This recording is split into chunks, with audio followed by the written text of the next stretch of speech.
আশা করি সকলে ভালো আছেন। সো আল্লাহ তাআলার রহমতে আপনাদের দোয়ায় আমরা অনেক বেশি ভালো আছি। সো গাইস, আপনারা তো ভাবতে পারেন যে আমরা কোনো জায়গায় কাজ করতে যাচ্ছি, কিন্তু আসলে বিষয়টা এরকম না। আমরা যাচ্ছি হচ্ছে একটা ভিডিও করার জন্য। সো অতি শীঘ্রই এই ভিডিওটা ফেসবুক পেজে আপলোড হচ্ছে।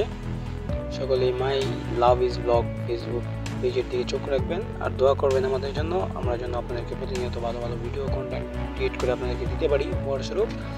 সো সকলে ভালো থাকবেন। আল্লাহ হাফেজ।